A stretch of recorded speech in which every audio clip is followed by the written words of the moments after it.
Sunday, the Speaker of the United States House of Representatives called the President of the United States an imposter. Speaker of the House called the President an imposter.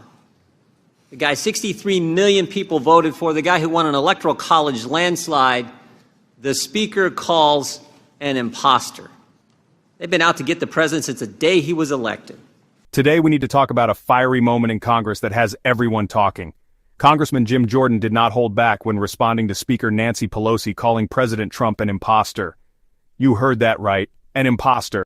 Let's break down Jordan's explosive reaction and what it really means for our country. But before we dive in, make sure to hit that subscribe button and turn on notifications so you never miss out on the latest political showdowns and insights. All right, let's get into it. Sunday, the Speaker of the United States House of Representatives called the President of the United States an imposter. Speaker of the House called the President an imposter. The guy 63 million people voted for, the guy who won an electoral college landslide, the Speaker calls an imposter. That's what's happened to our country, to this Congress. The Speaker's statement says it all. The Democrats have never accepted the will of the American people. Democrats don't trust the American people.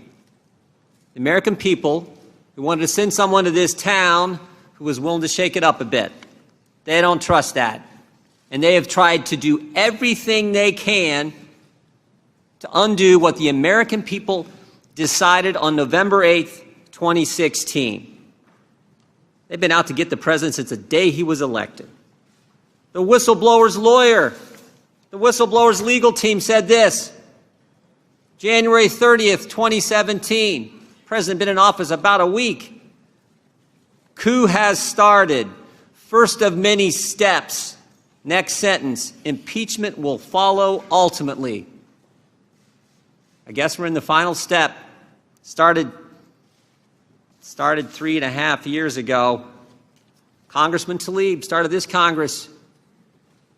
First day of Congress said, impeach the president. Representative Green said, if we don't impeach him, the president's going to win re-election. We got to do it. Most importantly, 5 Democrat members of this committee voted to move forward with impeachment before the phone call ever happened.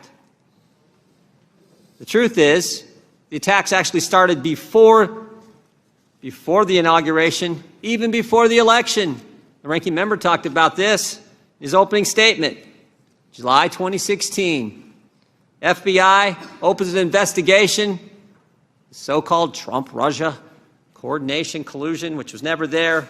Opened an investigation, spied on 2 American citizens associated with the presidential campaign. My guess is that's probably never happened in American history, but they did it. Jordan laid out how Democrats from the very first day of this Congress were determined to impeach Trump. He quoted Representative Green, who openly admitted that if they didn't impeach Trump, he would win re-election.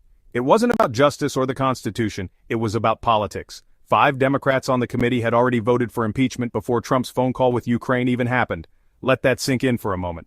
Jim Jordan's fiery response to Nancy Pelosi's imposter comment exposed the deep divisions in our country and our government. Whether you agree with him or not, his words shed light on the relentless efforts to undermine Trump's presidency from the very start. What do you think about all this? Let me know in the comments below. And don't forget to smash that like button and subscribe for more in-depth analysis and coverage of political events that shape our nation. Until next time, stay informed and stay engaged.